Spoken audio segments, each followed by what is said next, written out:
coming up with a CCP idea. All the members of our group live or have lived in East Hawaii.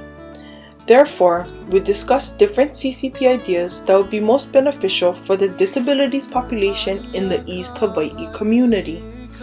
Immediately, our group jumped into different ideas, but not all the ideas are capable of completion within one semester. Most of the suggested ideas focused on an interest in serving individuals with autism spectrum disorder, or ASD. We decided to do an awareness project that targeted the UH Hilo community in order to provide increased support services for students with ASD. In doing so, it is our hope that more awareness will provide more opportunities and support for students with ASD to progress in their attainment of higher education. In turn, these individuals will be more prepared to move into career opportunities that will better their future.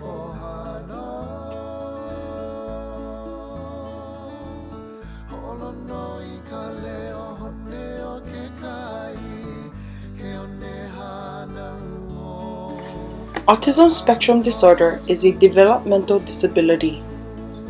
Research suggests that it is a group of complex disorders of brain development that is characterized by underconnectivity. Persons with ASD often have difficulties acquiring the social, emotional, and communication skills needed for daily living. Signs and symptoms of ASD are more commonly displayed during early childhood, and there's no telling whether a child will outgrow them. Most individuals do not outgrow these symptoms altogether, but there are those who are able to minimize the intensity of these behaviors with the help of early interventions.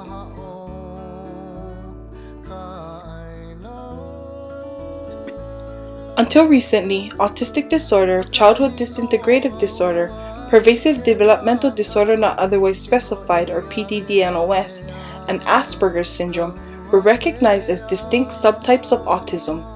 In the most recent 2013 DSM-5 diagnostic manual, all autism disorders were placed under one umbrella and are all referred to as autism spectrum disorder.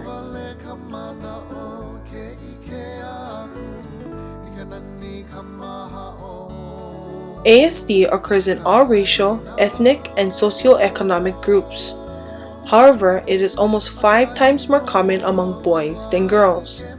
On a global scale, there has been an increase in prevalence of children being diagnosed with ASD. It is unclear exactly how much of this increase is due to a broader definition of ASD and better efforts in proper diagnosis. However, a true increase in the number of persons with ASD cannot be ruled out. According to the CDC's Autism and Developmental Disabilities Monitoring Network's 2014 report on 2010, about 1 in 68 children has been identified with ASD. Comparatively, in 2008, statistics stated that the prevalence was 1 in 88, and in 2000, 1 in 150. Research has found that early intervention of ASD is crucial in predicting successful outcomes for the child's future. Early intervention has been shown to be successful in getting children with ASD to be included in regular education classrooms. However, intervention is not as effective if diagnosis is not made as early as possible. Diagnosing ASD can be challenging as there are unclear implications of where a child may stand on the spectrum. In addition, symptoms and behaviors that may overlap with other disabilities such as intellectual disability or ADHD pose a concern in making an accurate diagnosis. Diagnosis can be made as early as 18 months, and in some cases even younger. By age 2, experienced professionals are able to make a reliable, valid, and stable diagnosis. Unfortunately, many children do not receive a final diagnosis until much later, which in turn means that the interventions are not received until later also. Being that early interventions are imperative in predicting successful outcomes, it is of equal importance for parents, professionals, service providers, and the community to be able to identify the signs and symptoms so as to ensure early diagnosis. Our vision is to increase awareness of ASD at UH Hilo by striving for this project to become an annual UH Hilo event during the first week of April. We saw it fitting to choose this week as April 2nd is recognized as being World Autism Awareness Day. Our mission consists of 3 components. The first is to educate those on campus about ASD, the common misconceptions of ASD, and viewing life through the lens of a person who has ASD. The second is to educate those on campus about available community resources and organizations who provide services to individuals with ASD. The third is to gather data via short surveys to determine the current level of autism awareness on campus and present the data to an individual or group willing to carry forth our project. We accomplished our mission by tabling at the UH Hilo Campus Center from Monday, March 31st to Friday, April 4th. During our tabling event, we provided information about ASD and the resources that are available in the community via brochures and an information board. In regards to gathering data, table visitors were asked to fill out a short survey. During the group meetings, all members were present and each member actively participated.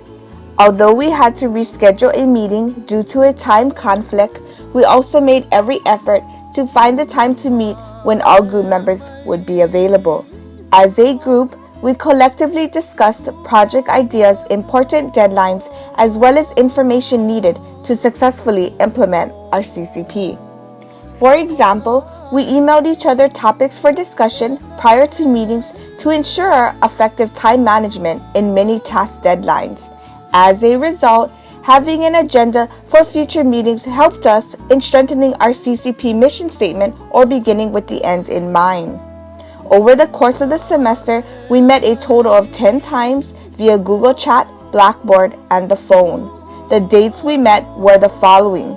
Meeting number 1, January 28, 2014. Meeting number 2, February 9th, 2014. Meeting number 3, February 11th, 2014. Meeting number 4, February 23rd, 2014. Meeting number 5, February 25th, 2014. Meeting number 6, March 3rd, 2014. Meeting number 7, March 9th, 2014. Meeting number 8, March 25th, 2014. Meeting number 9, April 6th, 2014. Last meeting, number 10, April 21st, 2014. In sum, our CCP is a true reflection of our ability to work effectively as a team. At first, our team meetings were longer than we expected because it took us a while to organize our team and decide what we were going to do as our project. Once we started voting on things, we were able to focus our ideas and come up with our project plan. Our team decision-making process was conducted in a very democratic approach. Each member was given an opportunity to share their ideas and suggestions during each meeting. Everyone was able to discuss and add input on what needed to be done. We would usually make a list of the tasks that would need to be taken care of, and everyone was free to sign up for the tasks that they wanted to do. Some people would sign up for more than one task also. Whenever we needed to decide on tasks to do, everyone made sure that everything was taken care of and that there were no holes. For example, when signing up for tasks, people signed up for their preferences and also made sure everything else was signed up for so that we weren't missing anything. Each group member had different and sometimes rotating roles in our team. It was also evident from our meeting minutes that we experienced all 4 stages through which teams progress, which are forming, storming, norming, and performing. Our CCP was approved on February 24th, 2014, which gave us ample time to prepare for our tabling event in April. Our team had weekly meetings to get updates on mini tasks as well as to assign further mini tasks in preparation for April. All team members were actively involved throughout the process. Our project is connected to collaborative partners in the community such as the University of Hawaii at Hilo, because the university acted as a venue where we were able to promote our Autism Awareness project. We were also able to reach out to other centers throughout the community by means of collecting informational brochures that we used by handing out to the audience during our tabling sessions. Some of the centers that we visited and were able to get in contact with were Hawaii Behavioral Health Center, Aloha United Way, and the Institute for Family Enrichment, also known as TIFI. Other centers that have services for people with ASD are Hilopa'a Family to Family Health Information Center, Real Choices Hawaii, Special Parent Information Network, also known as SPIN, Special Olympics Hawaii, and Easter SEALs. All of these centers and also the university are connected to each other in our community by their services, clients, etc. It is important to be able to make connections in our community so that we are aware of what resources are available and so that we can build a positive relationship with these places. All of the centers that we had connected with were very friendly and willing to help. They were all grateful that we could help them spread the word about their centers and services, and we were grateful that they were willing to give us their information and resources.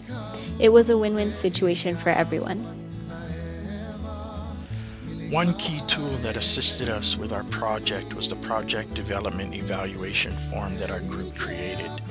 Through a collaborative process, all members contributed to the development of the questions we used to evaluate our progress from point to point. We came up with 11 questions that we felt were vital for evaluation, with responses given in the form of yes, no, fill in the blank, and a Likert scale ranging from 1, not at all, to 5, extremely well. As it turned out, what we thought might be a repetitive task actually was pretty varied as the process went on, with members' input from one evaluation to the next. We definitely felt this form was extremely helpful when looking back at the documented challenges we encountered, both individually and as a group. And it really taught us what to do or what not to do in the future to avoid similar problems.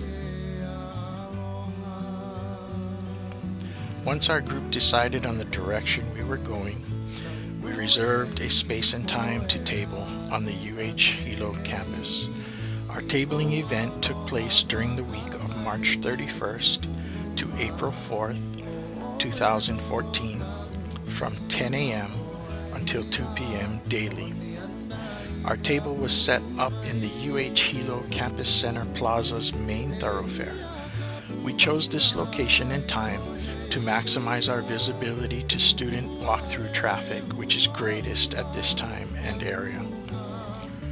On our table, we had 2 poster boards of information related to ASD and provided a brochure on autism, a handout of available community resources, as well as various brochures from community agencies that service individuals with disabilities.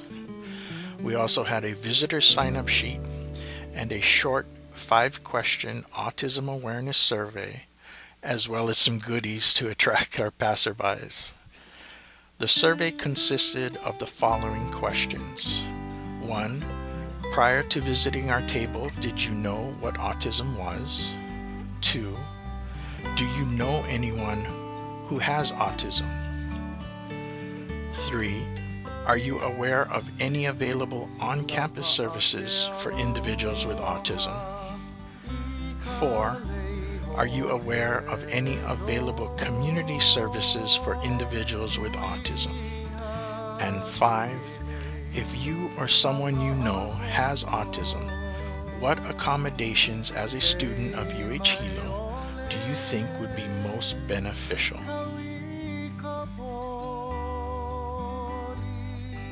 Before I discuss our project outcomes, I actually would like to cover our limitations. One of the first limitations we had was our inability to successfully find any individuals with autism to provide us with feedback in regards to our particular project. Efforts were made, however, to try and locate individuals with autism.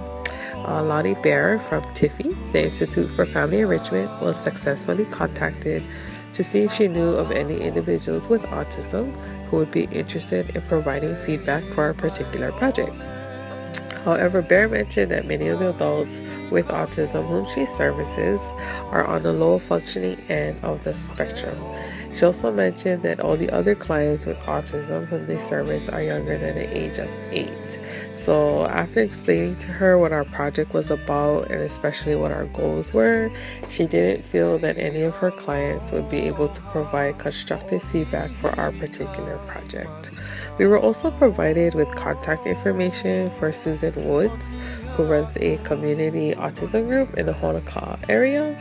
Unfortunately, we weren't able to contact her prior to our tabling event because the contact information we were provided with was actually not up to date. Some of the limitations that we had in regards to our project actually occurred during the week of the tabling event. We faced two major challenges while tabling. The first challenge that we faced was actually the weather. Since we live in Hilo, it does rain a lot. Unfortunately for us, it actually rained during our event. So we feel that the weather significantly decreased the amount of student traffic that normally frequents the plaza area during the peak times that we were set up for our tabling event. The second major challenge that we had as a group was the fact that only one member of our group would be consistently available during the scheduled peak times that we had for this particular project.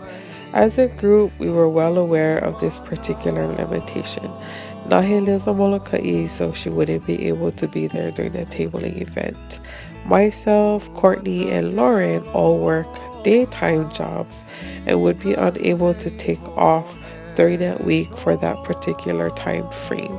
But we did agree for the three of us who worked daytime jobs that we would try to dedicate our lunchtime to the tabling event, which left Mike to be the only one that would be available during the scheduled peak times for our tabling event. Knowing that this is a limitation, unfortunately, there were unexpected scheduling conflicts that caused our group to lose 2 days of our tabling. Despite the fact that we had bad weather and that we lost 2 days of tabling, we had some pretty good outcomes. Our visitors log showed that about 40 people stopped to visit our table. Of those who stopped at our table, 25 of them completed our short Autism Awareness survey. The following graph shows the data from the completed surveys. Even though the number of surveys completed is not representative of the university's student, staff, and faculty, it clearly shows that individuals are aware of what autism is and they know of someone who has autism. As far as awareness of available services within the community for individuals with autism, the data shows that only slightly more people are unaware of what's available within the community. Yet compared to being aware of on-campus services versus community services, we were actually surprised to see that there was more awareness of community services compared to the on-campus services. The data shows that there is very little awareness and knowledge of available on-campus services for individuals with autism, which clearly supports the need for the university to continue our particular project. There were some of the participants who completed our surveys and were willing to answer the open-ended question that we had listed, which asked, if you or someone you know has autism, what accommodations as a student of the university do you think would be most beneficial? Some of the responses were as follows. Tutors, caregivers, and note takers, to have a social skills building classes, some sensory accommodations, smaller class environments, and awareness of staff and faculty on how to handle individuals with autism. Some other suggestions were to have student-to-student peer counseling and or student-to-student advocates. There are some suggestions for a resource center of some kind or resources for children and family and more information for awareness. and more help with job-related things. Another suggestion that was written down was to get more awareness out to the community to help those with autism to be more understandable, and for the university to focus on the strengths of students. As a result of our tabling, we began communications with 2 groups that expressed interest in continuing our particular project on an annual basis. Susan Shirachi, who is the Disability Services Director for the university, in other words, the only individual staffing the Disabilities Office at the university, had put us in touch with Dr. Leslie Armana, who is the counselor that works with the autism student population on campus. Dr. Armana said that their office needs to look at their 2014 to 2015 event calendar before making a commitment to carry forth our particular project, but they did express that they would love to do something similar regardless. The other group that expressed interest was the university's Women's Center. They also have to look at their event calendar for the 2014 to 2015 year before making a commitment. Therefore, at this point in time, we do have open dialogue with these 2 organizations at the university, but no firm commitment from either one whether or not they will continue exactly what we started. Our data from our surveys was shared with Lonnie Bear from Tiffy, who then, after looking at the data we gathered, shared an interest in starting up a sensory and social skills building class to service all individuals with autism as well as their families within the East Hawaii area. Lonnie Bear has shared with us that she will be requesting funding to support this particular service, and she has also expressed an interest to partner up with Susan Shirachi from the university to increase the collaboration between the university and the East Hawaii community in regards to servicing individuals with autism as well as increasing the awareness of autism. Overall, we believe that we have started a pretty solid community collaboration project in regards to increasing autism awareness within our community. It is through our project that we have discovered that perhaps a contributing factor in increasing awareness of on-campus services for individuals with autism would be to increase the staffing at the Disability Services Office. Also, through our project, we were able to open communication with Susan Woods and Lonnie Bear, who both seem to be very passionate individuals focused on servicing our autism community within the East and North Hawaii area.